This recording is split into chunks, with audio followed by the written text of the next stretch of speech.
Good morning student. आज हम लोग आरोह भाग 1 के सेकंड चैप्टर मीरा के पद को देखेंगे। तो प्लीज़ ध्यान दीजिए।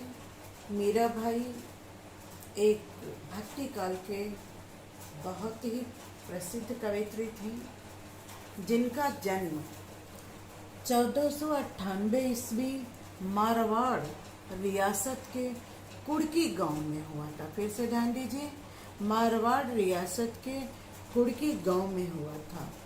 बचपन में ही इनकी शादी राणा सांगा के पुत्र भोजराज से हो गई थी, लेकिन इन्होंने वैवाहिक जीवन व्यतीत नहीं किया। वे श्री कृष्ण को ही सब कुछ अपना मानते थे। श्री कृष्ण इनके आराध्य देव थे और उन्हीं के प्रति ये पूर्ण रूप से समर्पित थे।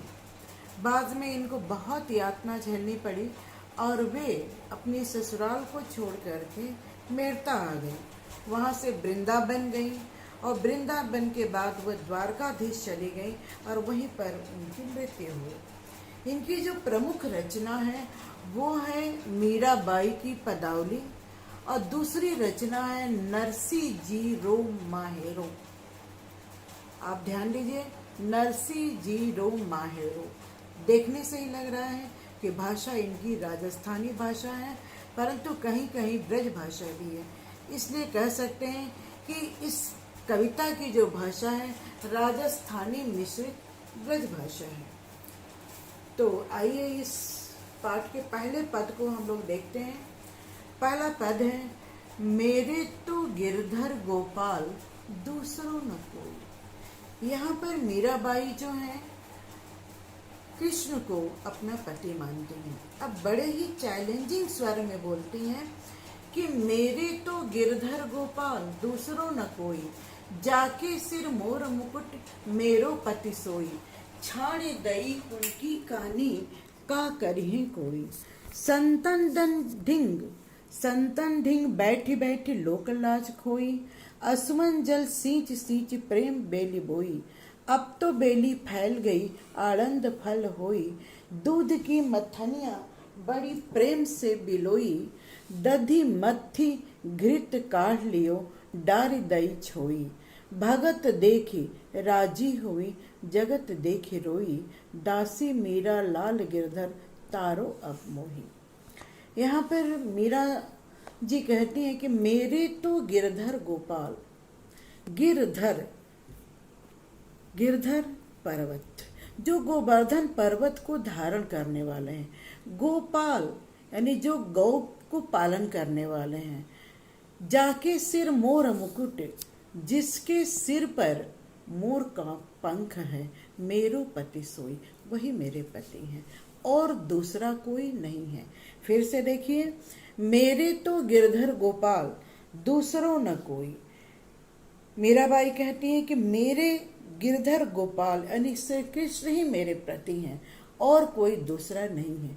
जाके सिर मोर मुकुट, जिसके सिर पर मोर का पंख है, वही मेरे पति हैं। छाड़ी दई कुल की कहानी का करिए कोई। यहाँ पे आप देख रहे हैं, कहा करिए कोई। चैलेंजिंग स्वर है, चुनौती भरा स्वर है कि मैंने कुल की कहानी माने मर्यादा, मैंने मायका दई छाड़ दई कुल की कहानी, मैंने अपनी कुल की मर्यादा को त्याग कर दिया है। का करिए कोई, मेरा कोई क्या कर लेगा। उनके लिए, परिवार के लिए कोई मर्यादा नहीं है कि मैं ससुराल में हूँ, मुझे ससुराल के नियमों का पालन करना चाहिए, मैं राज परिवार की हूँ। नहीं, उनके लिए कृष्ण ही सब कुछ है। अब मेरा कोई क्या कर सकता है। संतन ढिंग बैठी बैठी लोक लाज खोई। मीरा संतों के बीच बैठकर उन्होंने लोक लज्जा का त्याग कर दिया है। लोक लज्जा क्या है? यानी राज परिवार की बहू जो सामान्य व्यक्ति संतों के बीच बैठ रही हैं, यह राज मर्यादा के खिलाफ है। लेकिन संत कौन है? जो कृष्ण के प्रेमी हैं और उनके बीच वो बैठ रही हैं, यानी राज की मर्यादा को उन्होंने खो दिया है। आगे वे कहती हैं, आंसुअन जल सींच सींच प्रेम बेली बोई। आंसू रूपी जल से सींच कर प्रेम बेली, प्रेम रूपी बेली को उन्होंने क्या किया है, बोया है। फिर से देखिए, आंसुओं रूपी जल से उन्होंने सिंचन किया है और प्रेम रूपी बेली, प्रेम की बेली लगाई है। अब तो बेली फैल गई, आनंद फल हुई। मीरा कहती हैं कि जो मैंने कृष्ण प्रेम की बेल लगाई थी, वह बेल अब चारों तरफ फैल गई है, आनंद फल हुई, उस पे आनंद का फल आने लगा है। दरअसल देखिए, पौधा जब छोटा होता है तो उसको नष्ट किया जा सकता है, लेकिन जब पौधा बड़ा हो जाता है तो मन में उम्मीद होती है कि नहीं, पौधा सही है, अब इस पर जरूर फल आएंगे। लेकिन जब फल आ जाता है तब तो पक्का हो जाता है कि ये पौधा बेकार नहीं है। तो उन्होंने क्या कि मैंने अपने हृदय में, हृदय रूपी जमीन में कृष्ण प्रेम रूपी बेली को लगाया और आंसू रूपी जल से सिंचन किया। अब वह जो है बेल यानी लता पूर्ण रूप से फल गई है और उस पे आनंद के फल भी आने लगे हैं। आगे वे कहती हैं कि दूध की मथनियाँ बड़ी प्रेम से बिलोई। दूध की मथनियाँ, दूध किस बात का सिंबल है, प्रेम का है। प्रेम की मथनी से उन्होंने बड़े प्रेम से मंथन किया। दधि मथि घृत काढ़ लियो, दधि को उन्होंने मंथन किया, घृत घी को काढ़ लिया, छाड़ी दई छोई, छोई मैंने छाछ, यानी मट्ठे को उन्होंने त्याग कर दिया है। यहाँ पर लाक्षणिक भाषा है, जरा फिर ध्यान से देखिए। वो कह रही हैं कि मैंने कृष्ण के प्रेम रूपी दूध को भक्ति रूपी मथनी से बड़े प्रेम से बिलोया है और मैंने दही से सार तत्व अर्थात घी को निकाल लिया है और छाछ जो मट्ठा है उसको मैंने छोड़ दिया है। यहाँ पर कहने का मतलब यह है कि मीरा ने कृष्ण प्रेम को अपनाया है। और संसार किस बात का प्रतीक है, छोई यानी छाछ का। घृत किस बात का प्रतीक है, कृष्ण का प्रतीक है। तो उन्होंने प्रेम से इस संसार को मंथन किया और कृष्ण को अपना लिया, संसार को छोड़ दिया। भगत देखी राजी हुई, जगत देखी रोई। मीरा जब कृष्ण भक्तों को देखती हैं तो बहुत प्रसन्न होती हैं और सांसारिक लोगों को देखती हैं तो वो रोती हैं। क्यों? क्योंकि सांसारिक लोग संसार के मोह माया की बात करते हैं और ईश्वर भगत ईश्वर की चर्चा करते हैं, जिससे उनको आनंद आता है। दासी मीरा लाल गिरधर तारो अब मोही। मीरा कहती हैं कि हे प्रभु गिरधर, हे गोवर्धन पर्वत को धारण करने वाले कृष्ण, मैं आपकी दासी हूँ। तारो अब मोही, मेरी जीवन रूपी नैया को अब पार लगाइए। तो फिर से देख लीजिए, उन्होंने स्वयं को अपने आप को दासी समझती हैं, कृष्ण की दासी अपने आप को मानती हैं और वो कहती हैं कि मेरे जीवन की नैया की बागडोर अब आपके हाथों में है, आप ही को मेरे जीवन का पार लगाना है। तो मुझे उम्मीद है आपको अर्थ समझ में आ गया होगा। नहीं आया होगा तो फिर से आप मुझसे पूछिएगा। आइए शिल्प सौंदर्य को देखते हैं। यहाँ पे सबसे पहले हम भाषा की चर्चा करेंगे। यहाँ भाषा आप देखिए राजस्थानी मिश्रित ब्रज भाषा है। गिरधर गोपाल अनुप्रास अलंकार है।